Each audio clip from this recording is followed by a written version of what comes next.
When you use your database, your brain, to interpret people, places, things, situation, or events, you are actually looking to the past to explain the present and to predict the future. But the very fact that the database is based on memories locked in from your past. You believe that by choosing the correct alternatives you can predict the future, and by doing so get what you want, and if it's drugs that you want, you will get them. But in choosing to think this way, you doom both the present and the future, because you turn your life into repeat performances of old misunderstandings and mistakes, and one of those mistakes may be relapse. You can never have too much knowledge on hand to guard against relapse. When you start thinking that you can have only one beer, one joint, or one shot of heroin, you have used your database from the past. Sometimes addicts turn to some type of education like recovery in an attempt to get valid data in order to avoid repeating mistakes. Most education is about things, money, data, pleasure, or whatever is desired, and how to get more of them. It provides more information for the database and therefore more choices, but simply having more choices does not guarantee desired conclusions. As a matter of fact, many times more choices only ensure more anxiety and confusion. You hopeless methods of thinking and using common sense will soon put your entire thinking processes back to your past, and your past only dealt with using drugs. Your recovery database has not enough information in it to prevent a relapse, therefore, the more knowledge you gain on the subject matter of relapse, the better off you will be. Remember, as you think, so shall you be. When it comes to learning to recover, learning must become an endless journey. Now again, stay with me and let's go on to part 6. One small gesture for the recovering person: feel good about what you're doing, going through recovery, and as you get deeper into your recovery, you will find yourself feeling a whole lot better. Gain the discipline to keep yourself in recovery. The mere fact you're working on recovery should make you feel even better yet. Keep working on those feelings of yours. A good feeling is what's going to get you through recovery. Good feelings will keep you from becoming that emotional wreck.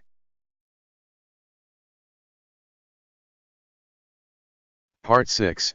Hello again, Elton here. Insight from Gregory Mitchell, How to Study, Study Courses 1-15, 2003. Sponsored by Peter Shepard, TransformMind.com. Don't ever feel like you can't learn something new. When starting into recovery, your key reference words for information are drug addiction recovery. The purpose of study is to understand something and to be able to apply what one has learned. Before you can start studying something, you must recognize that there is something you don't know. You must be able to see that there is a gap in your knowledge that you wish to fill. Get a feel for what it is that you don't know and what you plan to do about it.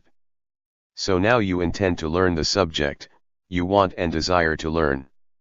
Your own desire to learn the subject is what allows you to make your own choices as you progress through the subject. Don't study for anybody else's sake, study for you. These points need to be maintained throughout one's study. However simple they are the foundation on which your progress is based.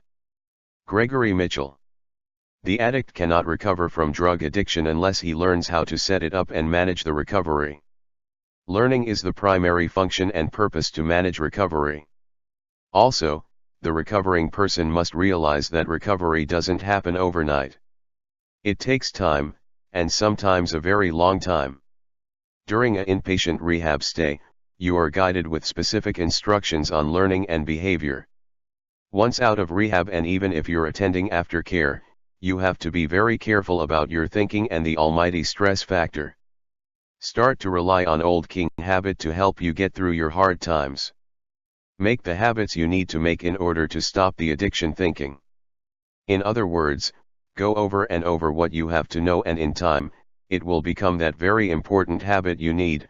Remember, time and patience is all you have, so take advantage of the time you got. Psychologists have studied the ways that best allow people to acquire new information, to retain it over time, and to retrieve information that has been stored in our memories. One important finding is that learning is an active process. To acquire information most effectively, we must actively manipulate it. One active approach is rehearsal, repeating the information that is to be learned over and over again. Although simple repetition does help us learn, psychological research has found that we acquire information most effectively when we actively think about or elaborate on its meaning and relate the material to something else. When you study, try to elaborate by connecting the information to other things that you already know. If you want to remember the different methods for changing a habit, for instance, think about what you want to change and then relate it to positive ways you have learned already. Here you are looking at the negative habit and relating it to the positive habit. As you make the comparisons among the habits, determine which is most important for your benefit as far as recovery goes. Look at both sides of the coin, make the comparison and realize your positive approach is what you need and desire. This approach goes along what I've been telling you all through this profile: beware, be wise and be there for yourself. Your positive approach is being there for yourself. Elton McKinney. Evaluating the relative importance of individual data is essential when studying. Assigning a uniform importance to all data is not workable and will not lead to understanding and application. It is advisable when studying to continuously evaluate the importance of what you study. What does each datum really mean to the subject? How central is it? What class of datum is it? We can divide any subject into elements of varying importance, for example, your negative habits versus your positive habits, or your negative attitude versus your positive attitude. Basic principles. The underlying essentials of the subject. The basic principles. These must be known and fully understood. You're going into recovery from drug addiction. Understand what recovery means and the terminology used in recovery. Methods of application. What one must be able to do in the subject, the actions, skills, activities, and methods involved. These must be learned and mastered. With developing your own recovery treatment program, use language of your own choosing so you can understand everything. For example, the first thing you have to do is stop all drug use. Second, pay attention to what you're thinking about, and learn what you need concerning how to outline your recovery profile. Third, learn what you can about the most important issues dealing with recovery, like human habits. This is just an example, but in the beginning of recovery you need to focus on your thinking and feelings. It's best to set it up the way you want it set up. This is your recovery, so make it as easy as you can on yourself. Explanations. Discussion of why the basic principles of the subject are true and a description of how the activities function is necessary in order to fully understand the subject matter of recovery. This can be accomplished by writing out your own recovery profile. Primarily, outline exactly what you have to do and what you're going to do. Set up your profile to where you understand it completely. Examples. Examples illustrate what is being taught and give a fuller understanding.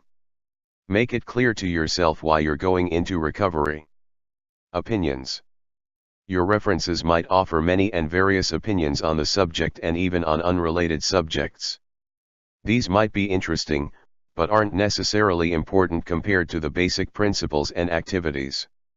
Understand that your recovery profile is set up for your benefit, your needs and desires. Supplementary. Study materials might include a biography, glossary, index, and other references that function as study aids. The internet is valuable for the recovering person. Just about every reference you will need can be found on the internet. Make sure you save your references so you can go back on them if you need to. The more references you have, the better off you will be. Don't hold on to any references that you don't understand. It's not going to do you any good at all. There are many videos on YouTube that you can watch that are clearly understood. Pick the ones to save that make sense to you, that you understand well enough to help you with your recovery. Outside of the basic principles and methods of application, information is there to help you understand the subject better while you are studying it. As long as you understand those parts when you study them, 100% retention of them is not necessary. As you go through recovery, you will come across many references that covers information you may view several times. When you save information on a specific topic, don't worry about saving the same references. Each reference might have something different as far as information. You may need 2 or 3 references to answer your particular question you need answered. You can never have too much in the way of references. It's also wise to try and rewrite the reference to where you can understand it completely. The following can make study difficult.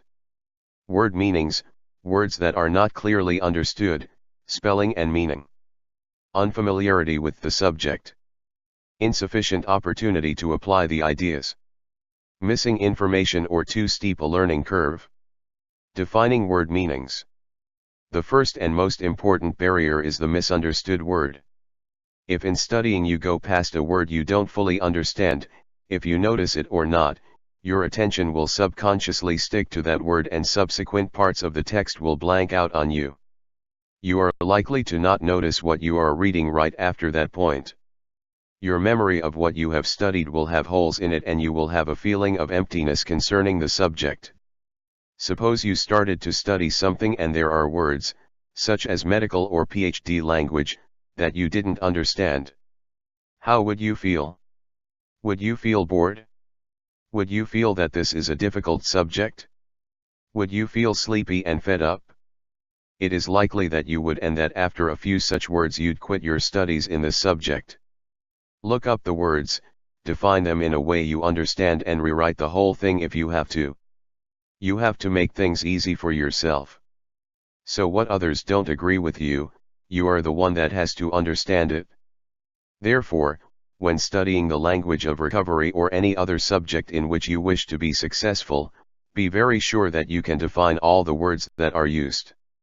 Look up the words in a good dictionary and make sure you can define them clearly. A misunderstood word is not necessarily obvious. The words you clearly know that you don't understand are not the most damaging. Much more insidious are the words you have an imperfect understanding of. You might have the wrong definition, a partial definition, an uncertain understanding, or whatever. Simple words are particularly dangerous. Very often one has never bothered to fully understand them or takes them for granted, and they can wreak havoc on one's understanding of a subject. If you think the subject is difficult, or you feel bored or tired and your mind is wandering, or if you have read several pages and cannot remember the content, immediately look for the word that you have passed by and which you cannot define. There will be one. If you continuously go past misunderstood words, the symptoms will compound. You will not only feel blank and washed out, you will start disliking the subject. It is not really fun anymore, it bores you or upsets you. If you continue any further, you will start complaining and blaming the subject or others for your trouble. And eventually you will leave, you will drop the subject and not want to come back to it. If you are forced to keep studying, you might develop ways of memorizing the material and even pass tests. But, you are no longer interested with it, and you won't be able to apply it to memory. When I first started writing out my profile, I had so much trouble with many 4 or 5 letter words, words that you use every day, all the time. I just said the hell with it and kept on writing. As time went on, I learned how to spell the words just by writing them over and over. Like I said, your profile is for your benefit, so it doesn't have to be perfect. Familiarizing yourself with the subject. You may be able to give a simple definition of the word in question but still feel the meaning is an abstraction, and unable to relate the concept to real-world situations. To help understand your understanding of a word, you will need to consult an encyclopedia. A good encyclopedia will help you to obtain more reality than a dictionary offers and to become familiar with practical applications. In study, too, it is necessary to become familiar with the subject, so you could explain it in your own words. Defining the words is the first step, and then to obtain a wider understanding through the use of an encyclopedia or through other kinds of appropriate background reading and research. To aid in your comprehension of the material, it helps to paraphrase and restate passages in your own words, to explain and summarize what you feel is significant. The addict learns to apply the data by demonstrations, thinking of examples, doing practical exercises, and by being tested on his understanding. Having done this, the addict can feel confident about using the data in everyday life. Gregory Mitchell. The recovering person with getting started through recovering has to have some idea just where to begin.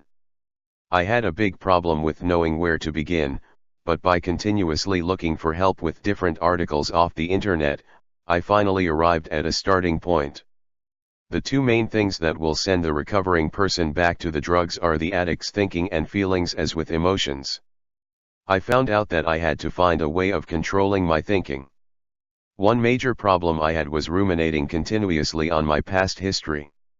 I soon started to realize that my thinking was causing scary feelings that turned me into an emotional wreck. I spent a very long time working on my thinking, feelings, and taming down my emotions.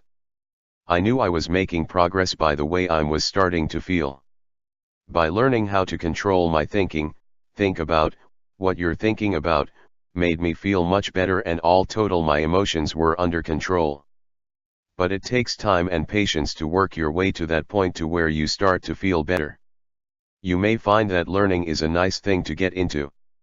As a recovering addict, you may want to wander out on your own and study what you feel is best. That's good if you think that way. Just not using or drinking today is not going to help you all that much. If you don't get into the brain work, which should be the number one thing on your mind now, I call it, you're not accomplishing too much in the way of recovery. What inspired me to journey into this research was attending AA meetings. Day after day, meeting after meeting, just sitting there listening to heartbreaking problems of how other individuals that were so bad, sick, crazy, and dumb. In addition, I felt that many of the people that attend AA meetings only feel safe as long as they are attending regular meetings. I did the whole thing with AA, 90 days, 90 meetings, went through the big book, did and managed through the 12 steps, and still felt bad walking out of a meeting. This situation was not my idea of how to manage recovery. I didn't want to have to depend on another to be secure with my inner feelings. It shocked me to hear people who were 12 and 20 years clean stand up and say, "Hi, I'm an alcoholic." The whole thing just didn't make any sense to me, especially how can a person who has never touched a drink in 20 years still be an alcoholic? Physically, when it comes to brain chemistry and depending on what drugs you used, you may still be that addict because your brain never totally forgets. Psychologically, you can make sure you never become that drug addict again. Researchers say the brain does not return to normal, and here again, it depends on what drugs you used. But as long as you have the knowledge to stay clean, there's really nothing to worry about, is there? Many recovering addicts after a while off the drugs, start to feel very bad about their past behaviors, and all the nasty garbage they caused in the family. This was the thing that got to me. It's called a pity party, and my wife noticed it right away in me. For some reason I kept feeling afraid of something. Ever since I got home from rehab, I had this feeling of fear that really started to get to me.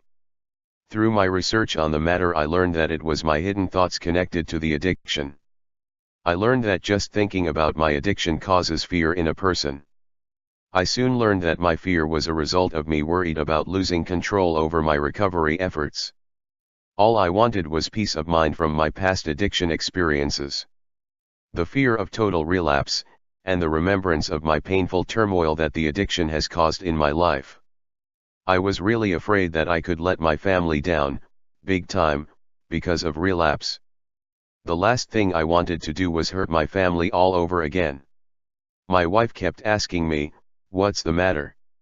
I really didn't want to talk about it, and after a couple of weeks, she finally sat down next to me and said, "Start talking, I'm not putting up with your sad looks anymore."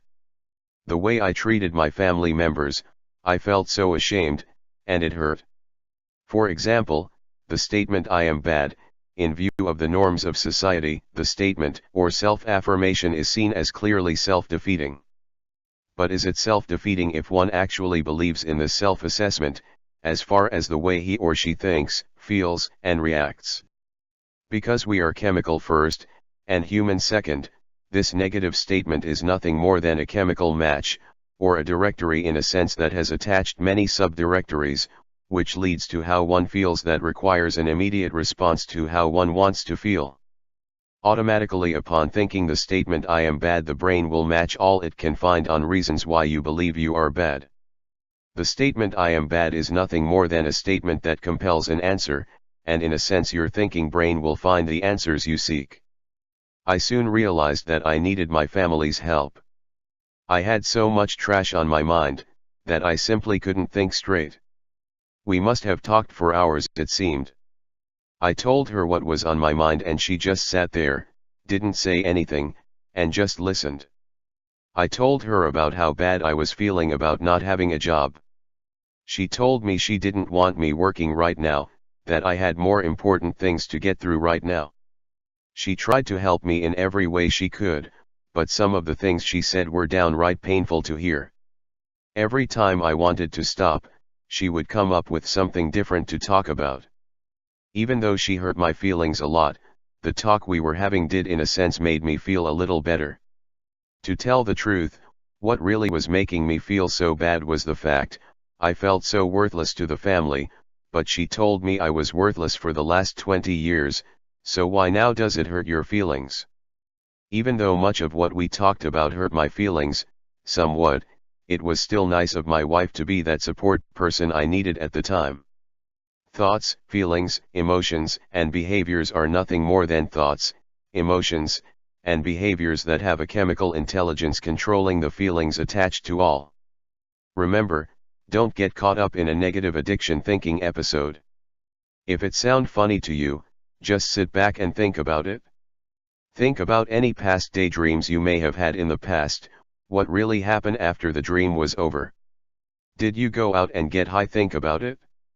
The recovering person must find ways to change his or her way of thinking, that leads to feelings, that leads to becoming emotional, that ends up with a behavior associated with getting high. If you're planning on just sitting around at home after you have been detoxed in an inpatient rehab, you will never get anywhere with recovery. I can't express it enough. Get yourself set up with a study program and teach yourself how to learn what you need to know about recovery. There is much to learn and study pertaining to recovery, even though you already know a lot of what you have to do. Your good-natured self is still there inside you, and once you get a handle on recovery, your true self will start coming out. In the beginning you started drinking or using not knowing what was going to happen if you continued with the drug using. Of course, you were most likely young and knew everything, therefore, you didn't give a damn about it anyway. One of the most fundamental principles of learning is known as the spacing effect. Both humans and animals more easily remember or learn material when they study the material in several shorter study periods over a longer period of time, rather than studying it just once for a long period of time. Cramming for an exam is a particularly ineffective way to learn. Your true self, it never left you, it's still inside you ready to surface and be recognized by others.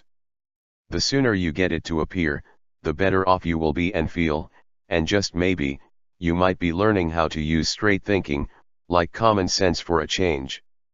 Your family, friends, and buddies will notice in you a different person soon after you have stopped all drug use. The one thing I learned once I was fully detoxed and home from rehab was how different everything seemed to be. To be honest with you, your family is not going to really know how to deal with you. Really, your family needs to get into recovery also, so they have their own issues to take care of. Their attitude about you might be totally different than you expected out of them. But the main and best way to handle your family is by allowing them to get to know you first. As time goes by, have a talks with your children, make it a personal one-on-one talk. This way you will gain the trust from your children that is accepted on their level. Don't try and force them into believing you're going to be that nice daddy, or a Mr. Nice Guy. It's going to take time and sometimes a very long time. The main thing you have to do is be open and honest with your children. Don't try and fool them into believing that you're okay, and that it doesn't matter that they don't like you at first. You and your family will eventually get back together. It depends on how severe your family life was like during your using times. There are many occasions where all the fighting and arguing was just too heavy, too severe, and the family just can't make it as far as getting back together. Just because separation is the outcome, that doesn't mean both parties can't learn how to talk to one another in a respectable way, especially if there are young children involved. So, when going into recovery, make sure you get all the references you need on the many different topics dealing with normal life and living as a no-limit spiritual person. When on the internet, your keyword will be recovery to look up. Like I said, go to YouTube, Crash Course, and you will find all that you need to get started. If you're wondering why I put this particular part how to recover in the profile, it's because studying, schoolwork, reading and writing, for many addicts was a very big problem for them. Many of them have been out of school a very long time and many just didn't finish school, and it was hard for them to sit down and study information concerning recovery. It's not that they are stupid or illiterate, it's just the fact they haven't had to go and set up any kind of study program. Most of them were what I called street smart, which was enough to get them by. Because they had to now sit down and learn how to recover, turned many of them completely off the desire to recover simply because they just didn't know how to do it. I've actually had to help a couple of addicts through recovery by reading everything to them. I would venture to say today that for many addicts that don't want to go through recovery, it's because they feel they just can't do it intellectually. Don't ever think you don't have the education to study recovery issues. Remember, relapse can occur as a result of one little stupid thought. Take care of yourself, no one else is going to do it for you. If you're still with your family, beware of the mother hen approach by your family members, so beware, be wise, and know what's going on. There is one word the recovering person just needs to completely forget, and the word is can't. Don't ever say you can't make it through recovery. Remember, everything's controlled by the brain. Now, if you feel you want to go on to part 7, which involves learning how to change those nasty addiction habits, and then on to part 8, which explains how habits are formed and why it's so hard to change them. I hope you haven't forgotten about those 3 words I ask you to think about. If you have, here they are again: involuntary, repetition and habit.